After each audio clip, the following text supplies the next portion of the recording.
ধরুন ফেসবুকে কারোর প্রতি আপনার অনেক রাগ হলো এবং ফেসবুকের কমেন্ট সেকশনে বা ইনবক্সে কাউকে হুট করে গালি দিয়ে বসলেন, ভাবছেন ডিলিট করে দিলেই তো বেঁচে যাবেন বা এতে এমনই বা কি হবে।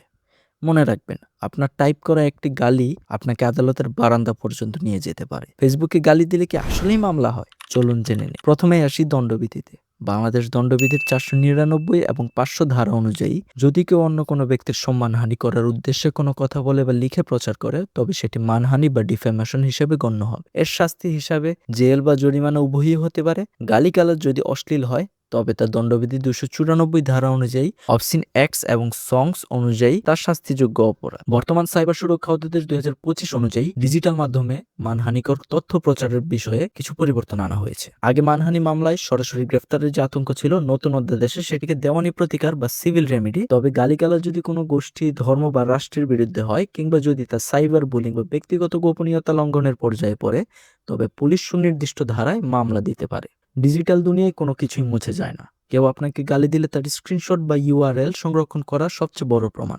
ভুক্তভোগী চাইলে নিকটস্থ থানায় জিডি করতে পারেন অথবা সরাসরি আদালতে মানহানির মামলা করতে পারেন। আপনার বাক স্বাধীনতা মানে অন্যকে অপমান করার অধিকার নয়। তাই কমেন্ট করার আগে ভাবুন, আইন জানুন, সুস্থ সাইবার কালচার গড়ুন।